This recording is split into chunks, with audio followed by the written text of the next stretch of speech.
Mungkin kita coba masuk ke pertanyaan-pertanyaan, Jogi. Mau kata Regina semua harus ada diversifikasi. Oh, Benar. teman-teman yang ada di Medan jangan lupa ya hubungin juga tuh DM tuh Regina ya gitu. Tuh Medan area tuh kita serahkan ke sana tuh. Medan area. Ini mungkin di September Maret biasanya ya. Pertengahan itu 3 bulanan minor kayaknya. Terus apa lagi? Mana nih ya? Kita sepertinya TH sampai akhir tahun. Futsi, iya. Pantesan kayak pernah ketemu di Pacific Place ya.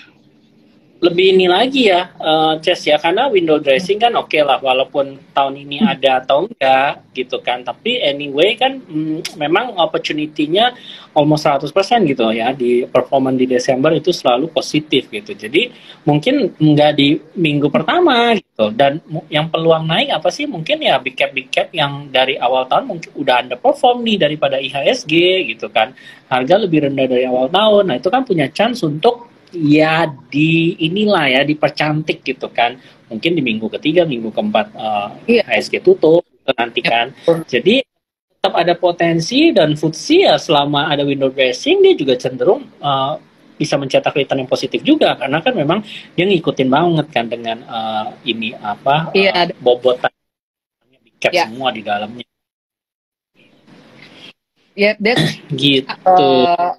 jadi balik lagi ya Jok gitu. Kenapa menurut gue di tahun depan pun nih kita kan masih ada kenaikan suku bunga masih ada gitu kan. Berarti potentially yield akan masih naik ya Jok gitu kan.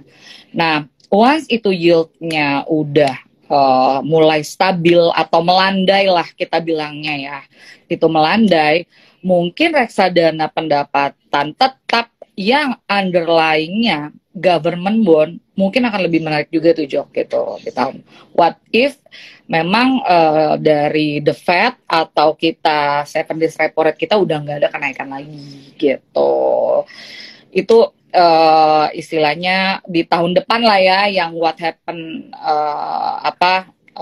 kita nyesuaiin lah sama kondisi market di tahun depan. Menurut gue sih gitu. Tapi as long as masih ada kenaikan suku bunga, mendingan for the safe or portfolio sih kita masukin aja dulu ke reksadana pendapatan tetap yang underlying corporate bonds. Kan karena pertumbuhan juga stabil and liquidity-nya juga oke ya. Nanti tinggal kita switch portfolio aja itu kan bisa gitu kita lakukan gitu. Karena yang wajib ada tuh sebenarnya tadi ya reksadana saham, itu bisa reksadana indexing FTSE sama Ya. reksadana terproteksi, bukan terproteksi, reksadana pendapatan tetap ya, karena itu Ya. akan memberikan, dan juga since ya nanti suku bunga naik dia masih ada chance untuk adjust lah naik gitu ya. Dua versi CESA reksadana yang harus dimiliki oleh investor di tahun 2023. Oke, pertanyaan sekarang nih, reksadana terproteksi. Nah ini gimana view-nya? Atau mungkin terproteksi itu bedanya apa sih? Tadi mau pendapat tetap, lu mungkin boleh jelasin dikit, Ces. Mungkin ya gue jelasin dulu sekilas ya. Perbedaan reksadana pendapatan tetap sama reksadana terproteksi itu adalah dua hal yang berbeda. Kalau reksadana terproteksi itu Jok, itu ada namanya masa penawarannya Jok. Jadi nggak bisa kita masuk at any time gitu. Misalnya nih, sekarang kita kan lagi mau ada ya reksadana terproteksi dari Trimega Aset tuh Jok gitu. Nah, rencananya akan launching itu di tanggal 20 kalau gue nggak salah tanggal 20 Desember. Nah, apabila misalnya investor mau ikut gitu, ya hanya bisa di tanggal terakhir tanggal 20 itu gitu loh. Kalau nanti misalnya dia mau ikut di tengah-tengah itu nggak bisa gitu. Beda sama reksadana pendapatan tetap. Kalau pendapatan tetap anytime itu jenisnya dia kan open end ya, jadi kapanpun bisa masuk. Nah, yang membedakan adalah kalau reksadana terproteksi biasanya underlying-nya antara satu atau dua emiten aja Jok. Atau misalnya nih yang kali ini kita Tebik sama INKP.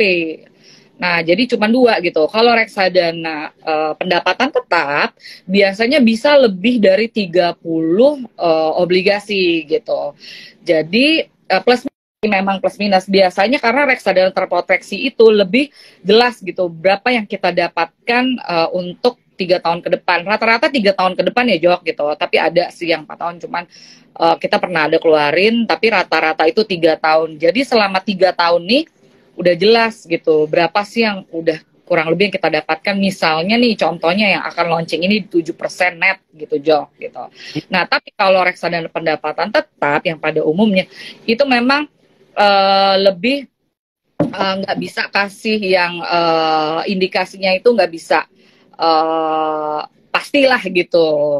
Tapi kalau kita lihat yang selama ini udah berjalan gitu, yang TFIP ini kan mungkin sampai at the end of Desember ini indikasi kan hampir 7% gitu. Kurang lebih sama, tapi perbedaannya dua itu. Kalau dari segi resiko ya gitu, kita harus bilang saat ini gitu mungkin bisa kita bilang lebih beresiko reksadana terproteksi Jok gitu. Karena kenapa? Karena resikonya itu diversifikasinya kan mungkin cuma hanya kedua obligasi aja gitu. Kalau reksadana pendapatan tetap resikonya kan lebih tersebar gitu loh. Seperti itu sih gitu perbedaannya. Pendapatan tetap tuh bisa masuk dan keluar kapanpun gitu ya. Walaupun betul. Agak ya cenderung stabil sih kalau lihat historical TFIP gitu ya. Jadi sebenarnya Anda masih lebih prefer TFIP, right? Kalau ngelihat kondisi marketnya sih iya sih Jok gitu. Lebih prefer sih sekarang ke TFIP karena kan kita nggak tahu kan opportunity yang akan mau kita tangkap di tahun depan gitu. Kalau misalnya tiba-tiba marketnya berubah angin, kita nggak tahu, kita bisa ngambil potensi peluang di saham juga kan, kita bisa switch. Tapi kan kalau reksadana terproteksi ini minimal kamu udah kelok 3 tahun dulu kan gitu. Or at least kalau misalnya dari MI yang menyediakan exit window ya kita bisa keluar gitu. Oke, ini tanya lebih yes. Oke. Kan lu ngomong TFIP itu kan basisnya adalah obligasi korporasi.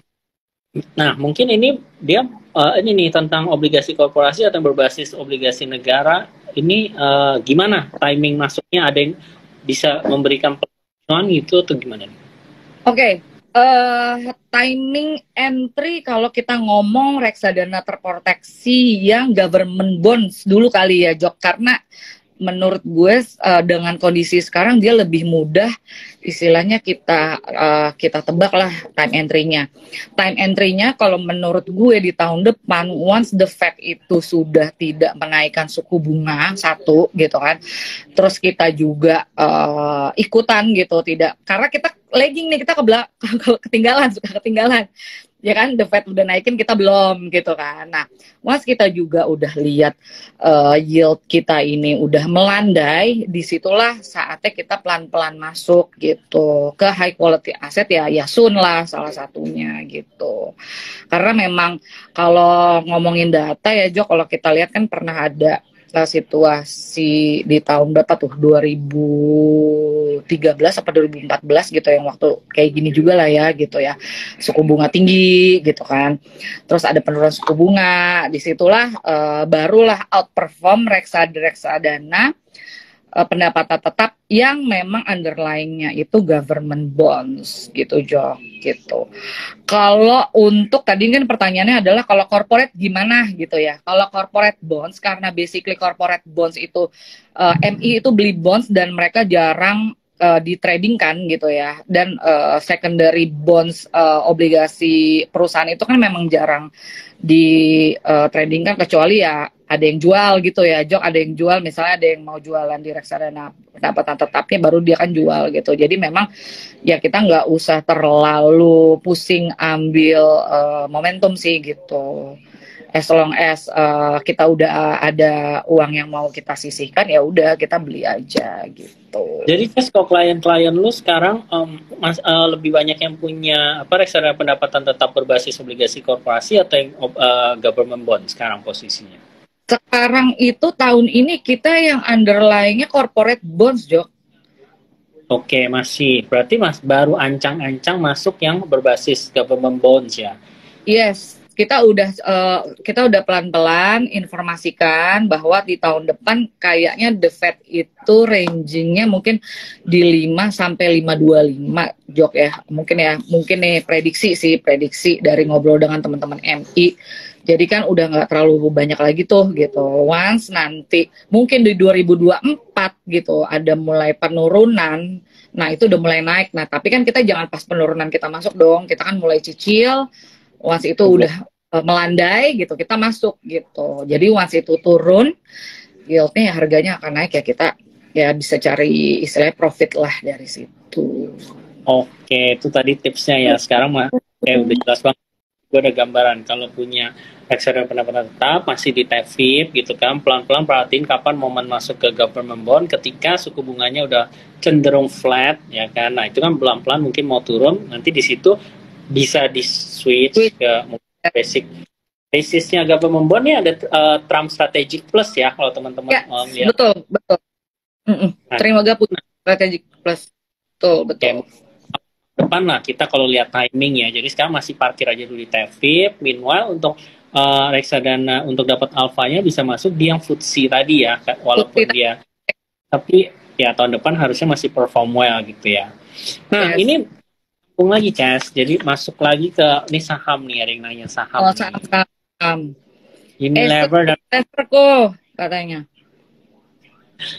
Gimana menurut lo? Aces nih udah gini, kalau Aces itu kan komposisinya masuk ke Aces adalah Informa dan S Hardware kan?